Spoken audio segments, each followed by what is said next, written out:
And he thought that just made the person stand out from the rest. It's essential for candidates to put some keywords, yes, on their resume. But these days, even AI has crept into recruitment. Welcome to the Social Enterprise Hub podcast, everybody. Oh my God, did I say Social Enterprise Hub podcast? Yes, because the podcast has a different name, everybody. New podcast, new episode, fantastic experts, guest speakers, industry partners, students. Yes, all for you to improve your chance of securing employment, improve your employability skills. And talk about employability skills. We have an amazing, fantastic guest speaker today. If you want to learn everything about resumes in Australia, if you wish to work at Torrens University Australia, please don't miss this chance to ask her questions because she's here today. Her name is Meaghan Massie, everybody, Head of Talent from Torrens University Australia. Woo. Hi, Meaghan. Thanks for having me. My absolute pleasure. And thanks for accepting the invitation so easily. So that's great. So thank you for engaging with us and with the students as well. Really appreciate that. And also I'm here with my co-host today, Adrian Stacchino, everybody, Bachelor of Business students from Torrens University. Very keen to be asking questions and to learn more from Meaghan about resumes. Correct, Adrian? How are you? Correct. I'm very good. Thank you. Amazing. You know, Meaghan, the topic today is very close to my heart because resumes are part of my daily life. So I wake up, Meaghan, and everybody, I sleep, I eat thinking about resumes, checking resumes, reviewing resumes. And let me tell you, I love it. And I know how important they are for you to showcase your qualifications, your work experience, and somehow who you are and what you are looking for. But anyway, I'm talking too much because now we are going to learn more from her. Meaghan, I'm going to ask you some basic questions, but they are very important as well. My first question is, why are resumes so important in a recruitment phase? Why? Well, they're really important because they are your brand. They are your story on a page, and it is often your one opportunity to influence someone's hiring decision.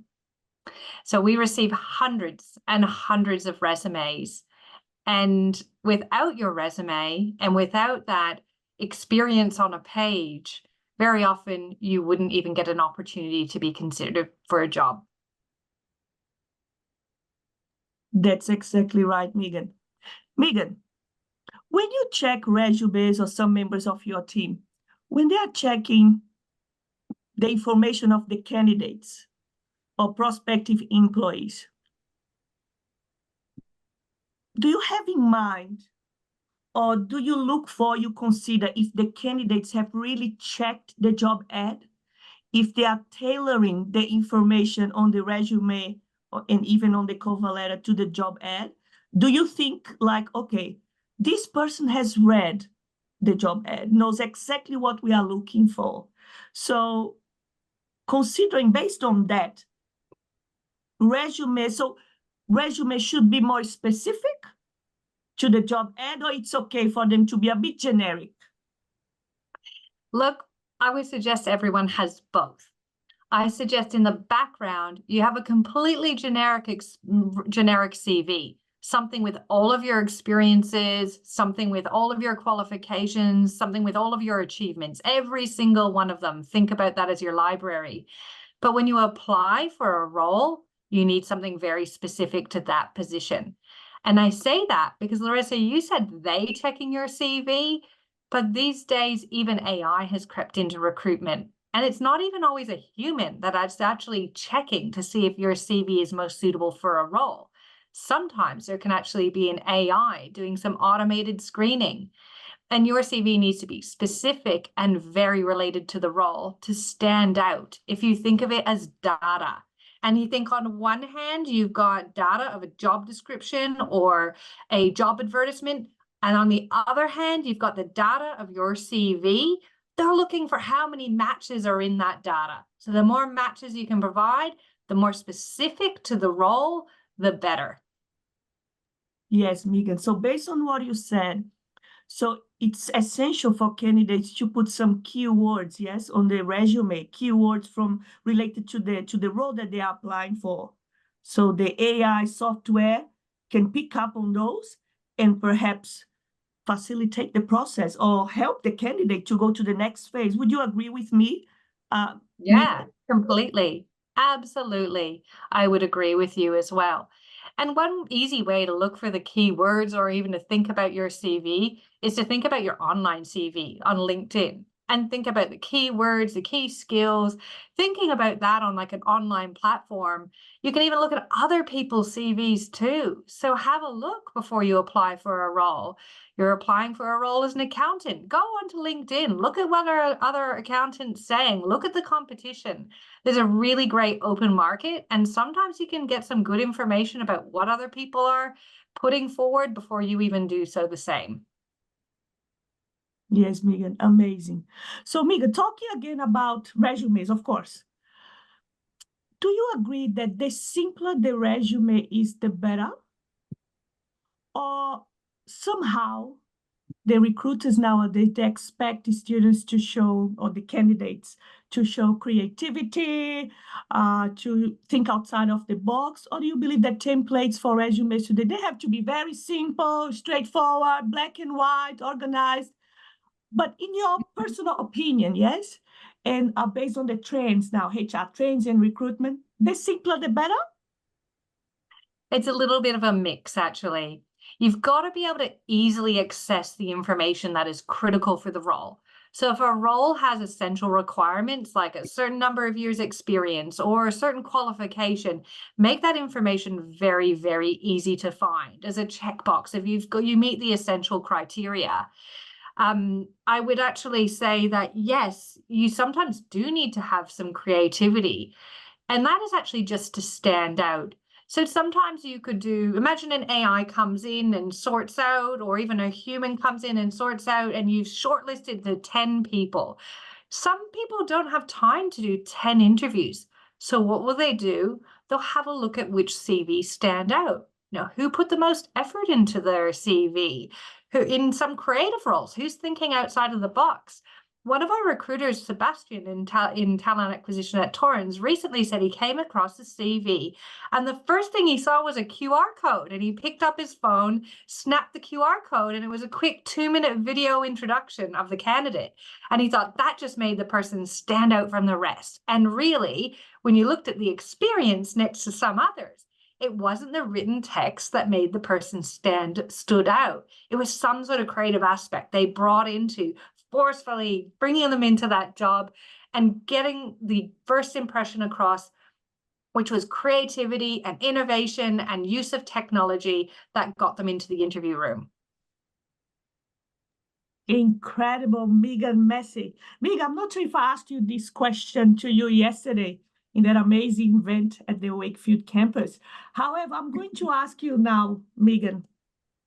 Meaghan, do you love what you do? I love what I do. Absolutely. Awesome. I've loved what I've done for years. I had an early career in recruiting, and I love making that sort of matchmaking of right person to right role. And now I'm leading a talent function, which is actually all about the positive aspects of growing culture and performance and really working with people. So absolutely love what I do. Fantastic. Meaghan, now I'm going to hand over to our co-host today, this amazing Bachelor of Business student, very brave, very courageous. He said, Larissa, I want to be your co-host. I want to be the first one. And yes, Adrian, over to you. That's me. Hi, Meaghan. Pleasure to meet you.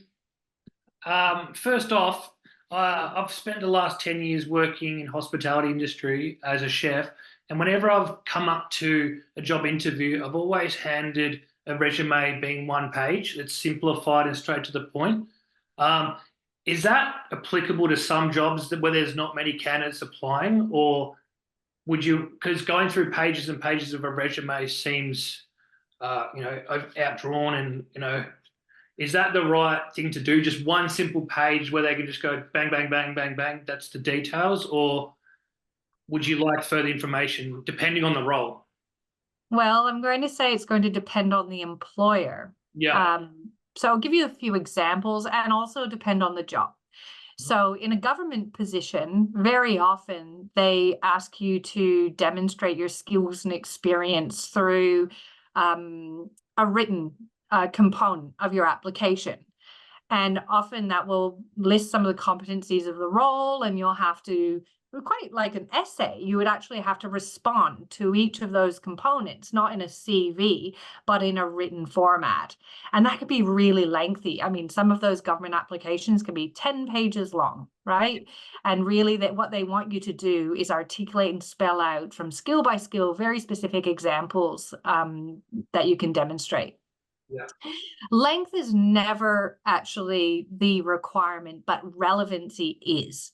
So why I say relevancy is important, they're looking for things that demonstrate your experience and your skills. They're looking for things that might also demonstrate sort of behavioral traits as well. So for example, how well do you deal with change? So recruiters might be looking at, well, how many times have you changed jobs? Do you have the resilience to stay in a job? You know, why did you change jobs? And so, you know, when you do a CV, definitely don't think about length, but think about relevance. So if you've got a lot of relevant content, then put all the relevant content in.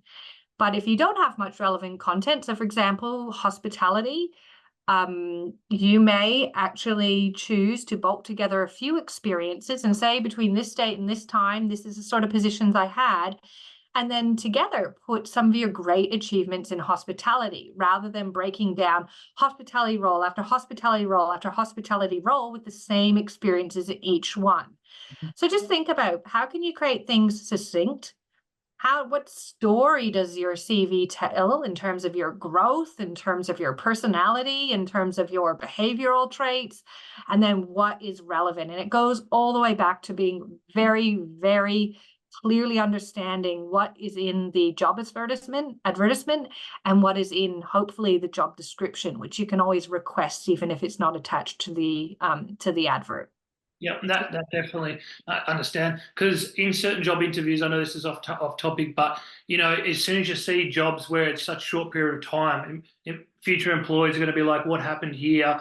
Why is this such a? If it's not a contract job, why has this ended so quickly? What's the reason for leaving or your termination?"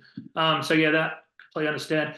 In terms of Sorry, Adrian, I was going to just say something. You said something really great there. Yeah. If you do have a short position and start an end date, just putting in brackets contract, really, really good tip.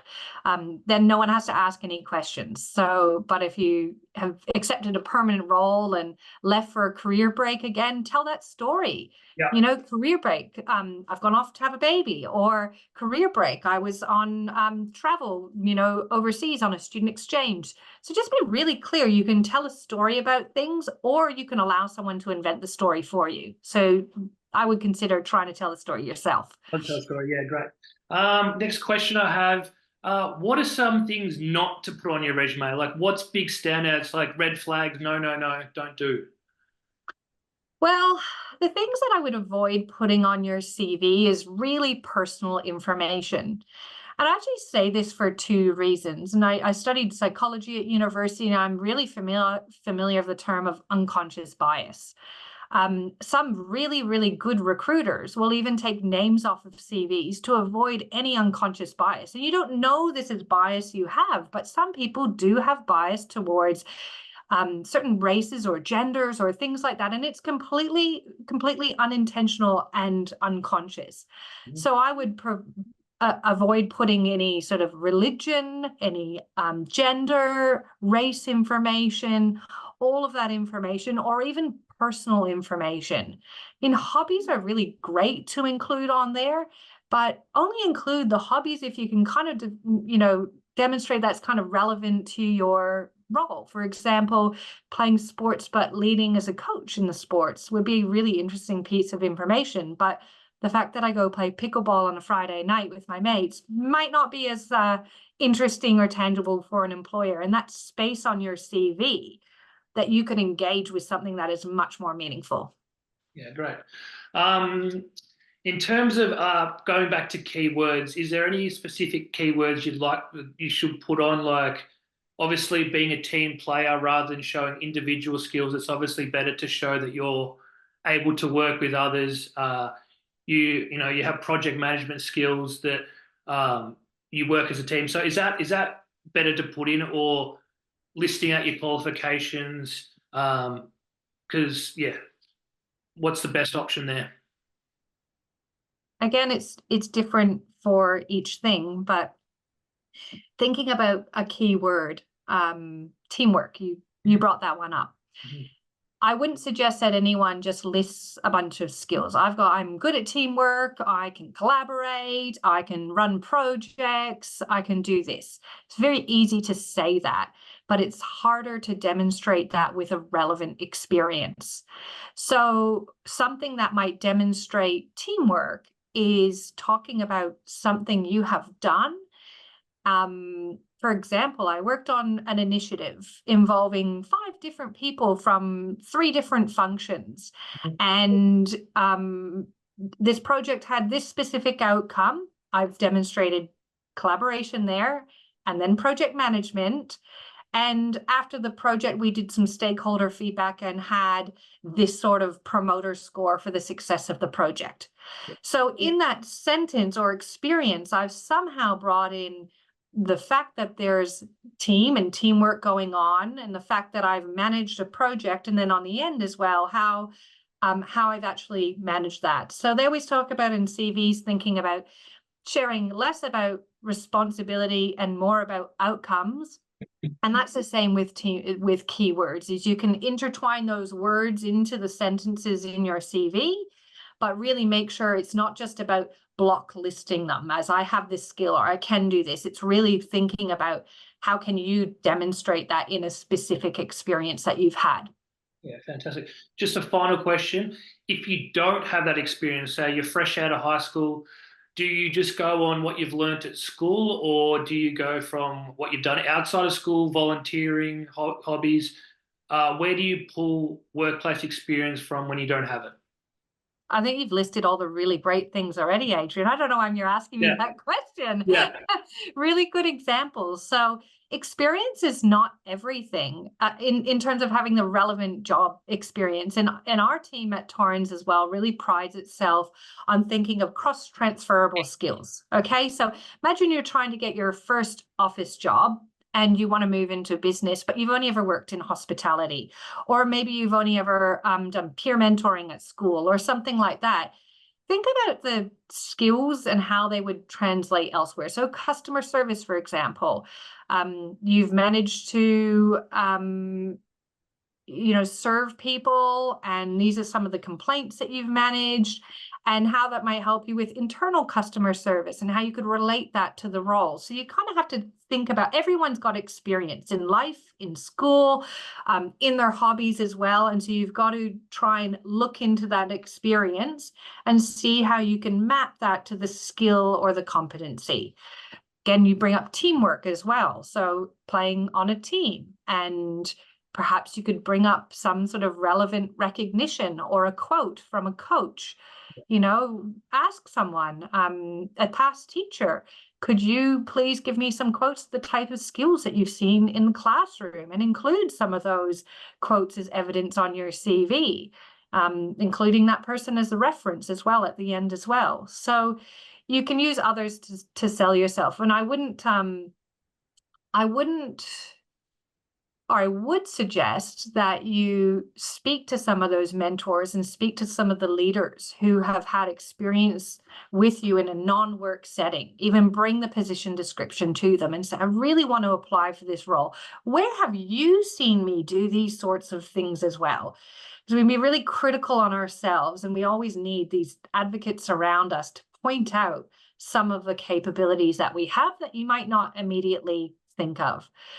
And so that's what I would recommend people do when they don't think they have the experience, is start to lean on everyone, family, friends, others, and just get to to know that. And again, go back to LinkedIn and start doing some stalking of other profiles. Everyone starts somewhere. Yeah, for sure. And you can always contact those people. You can always get in there. And maybe in those instances as well, don't just leave it to your resume. Really think about the next stage, which is also thinking about networking and being in front of a person. You might not be able to compete with experience, but if you're proactive, if you're really showing initiative, if they can see the amazing enthusiasm you have for a role, try and think creatively about how you can get in front of someone in that field and start to network towards trying to find a position. Amazing. Thank you so much for all the advice and tips, Meaghan. I'll pass you over to Larissa now. Thanks. Fantastic job, Adrian and Meaghan. Very, very, very important insights and thoughtful questions, Adrian. But everybody, I have something to share about Meaghan. Are you ready? She's not just a very successful HR professional. She's also a yoga teacher. Let me tell, I was checking on her LinkedIn and I came across, she's a yoga teacher. How amazing, very multi-talented. That will lead to my next question, Meaghan, and the final question. Meaghan, on a resume, for example, if you apply for a marketing role, a specific role, is it still important for you to mention all the talents that you have? Perhaps on the hobbies section, the skills section. In your case, it's not a hobby because you're a professional and you teach. But is it still relevant to include that on your resume so then the recruiters can get to know a little bit or have a feeling about who you are as a person, what you like, your interest, and perhaps will help them to make a decision if you fit in that team, in that culture. So how important it is for you to involve all the aspects of your life as well on a resume, Meaghan? Well, you know what? I think you need to know your audience and know the company you're dealing with and sort of get a sense for what they value in an organization. So at Torrens, one of our core values is be well, right? That's a core value of our organization. So I would be tempted to say, yeah, hell yeah, I'm a yoga teacher. And I love that because that's my way of being well and giving back to the community. And so if you think about anything you're sharing, personal, how can you tie that back to the audience of the company? And how could you make your CV bespoke to really speak to them and connect your profile to the organization? So again, like you might have some crazy hobby and you might be able to connect that to something that the company is doing. And the stronger that connection, the more likely you are to get some attention and for them to find that a really valuable thing to share. Incredible, Meaghan. This is the end of our podcast episode, everybody. But I have to say that was one of the best episodes we've had, Meaghan. Very, very informative and very valuable as well. So thank you so much, Meaghan. Does everyone agree with me? Yes or no? Yes. Yes or no? Yeah. Yeah. Do you love what Meaghan does, everybody? Yes or no? Yes. Love it. We love it. Fantastic, Meaghan. Thank you so much. And I feel very proud to be part of the same organization that you work at. You are very approachable, very personable, very friendly, and very supportive as well. It's very good when you work in an organization where you have HR team members like Meaghan. So you feel safe, you feel protected. That's great. Everybody, I love what I do too. And I see you in our next episode. Bye-bye. See ya.